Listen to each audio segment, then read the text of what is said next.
So there are three types of nationalistic movements, and there's a chart that I really want to show you about those different movements. So in nationalistic movements, you can generally see these three types. The first one is unification, then there's separation, and then there's state building. So let's talk about unification. Unification is where there's a merger. There's several independent groups, nations, states, ethnicities coming together, culturally similar lands, usually politically divided, but ethnically and culturally similar enough to come into a unification process. Today, we'll look into two examples of unification in Germany in the mid 1800s and also Italy in the mid 1800s. Now, some of the other ones that we've learned about are types of nationalistic movements that separate, and this would be where a culturally distinct group would resist being added to a state or tries to break away from a state that had been ruling over it. So one of the examples that we could use here would be the Greek independence movement from the Ottoman Empire. And then also one that we'll learn about in a later chapter, which will be actually chapter 26. We'll learn how Canadians in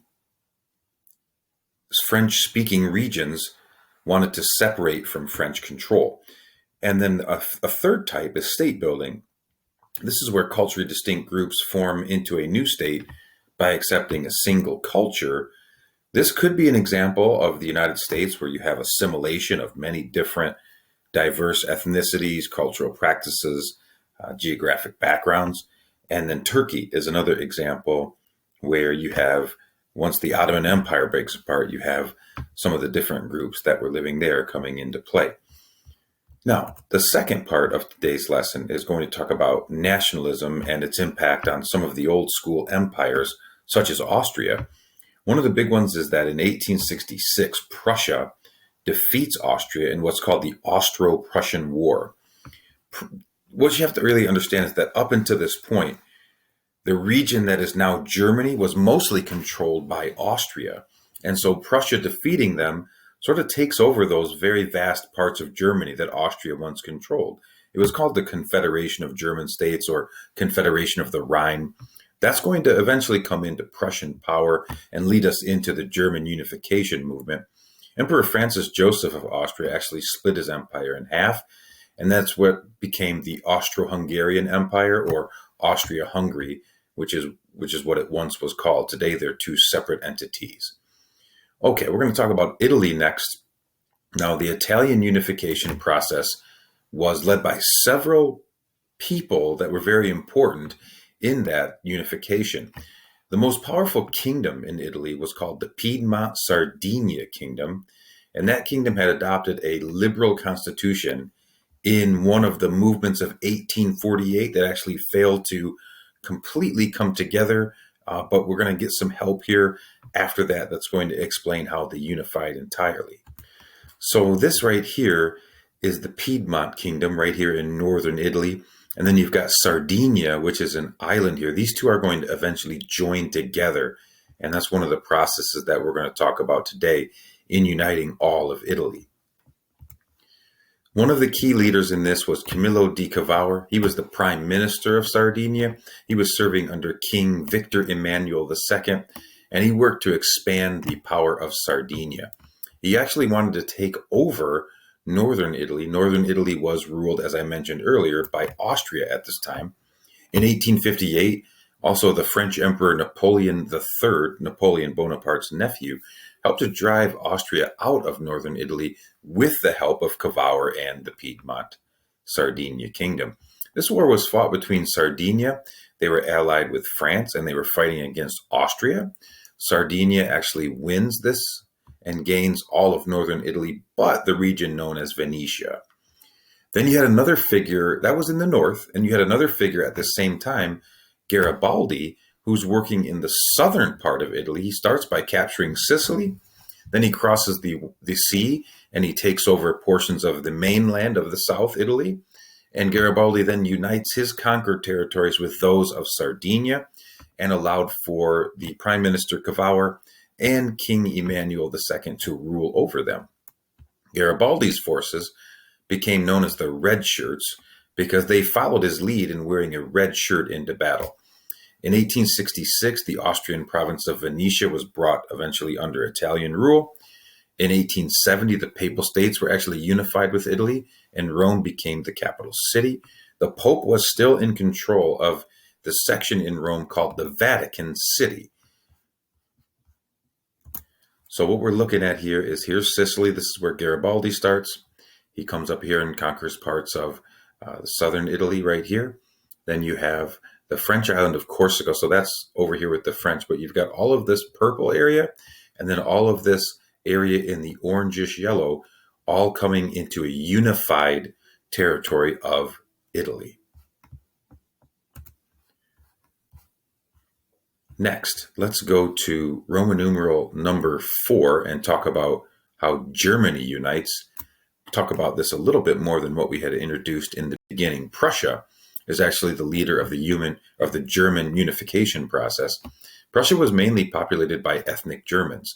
Therefore, they really had all the makings for a nationalistic movement because the people already share a common culture and history. In 1848, rioters in the city of Berlin began to develop a liberal constitution for the kingdom. Bismarck is a key figure in all of this. We'll talk about who Bismarck is. In 1861, Wilhelm I succeeded Frederick William for the Prussian throne. At this point, the Prussian army was actually the strongest in Central Europe. However, Wilhelm wanted to increase its strength even further. Parliament in Prussia voted that they did not want to do this. They didn't want to fund this increase in military strength. They thought, hey, our military is already powerful enough. A group called the Junkers, who were extremely conservative landowners in Prussia, they actually did support Wilhelm's view on the military. And Otto von Bismarck was a leader of the conservative Junker group. He was actually appointed as prime minister by Wilhelm in 1862. Now, he practiced a policy known as realpolitik. This is the politics of reality, or he believed in ruling with an iron fist or through blood and iron. Bismarck was given consent by the king to rule in this way, unchecked by the parliament, and without any limitations on budget. Next, let's take a look at how under Bismarck, Prussia expands. In 1864, Bismarck created an alliance with Austria and went to war with Denmark. The result was a major victory for Prussia of two border provinces. The part known as Schleswig was going to Austria, and the part known as Holstein went to Prussia. The two areas that we're talking about in the victory by Prussia and Austria are here. Here's Schleswig, which went to Austria. Here's Holstein, which became part of Prussia. And this is the region of all the independent German confederations, okay? And eventually you'll see that this inside of this purplish dark bold line here, this would eventually become what was the unification of Germany. Okay, one of the next moves was called the 7 Weeks' War. What happened is, in gaining the two provinces that they had won from Denmark, Bismarck had simply used the Austrians as bodies. Now he wanted to go to war with Austria for control over both provinces, and this would give him and Prussia the control over all of northern Germany. Prussia severely routed Austria in the 7-Week War, and the Prussians took control of northern Germany, the region that I just showed you. And then a later dispute was created by Bismarck to bring some of the people in southern Germany, because they were rather Catholic and they were kind of concerned about being ruled by a Protestant leadership panel. He creates a common enemy for all of the German peoples, and that's going to be France. And that would become known as the Franco-Prussian War. So these are the regions to the south that he's trying to unite into Germany. And he was pretty cunning, and he stirred stuff up pretty easily. He created a false story that a French ambassador had insulted Wilhelm, the king. And this caused France to actually call him out on it, and they declared war on Prussia in 1870. Prussia defeated the French easily. They captured about 83,000 soldiers, and they actually captured the French Emperor Napoleon III. This was really the final stage of German unification. It was at the Palace of Versailles, actually, where Wilhelm I was crowned emperor, or Kaiser, which meant emperor.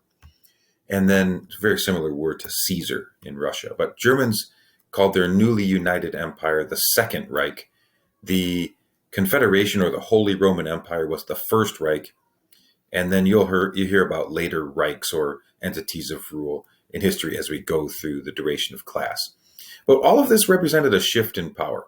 In 1815, you had 5 great powers: Great Britain, France, Austria, Prussia, and Russia. The balance of power set up by the Congress of Vienna kept them equally matched.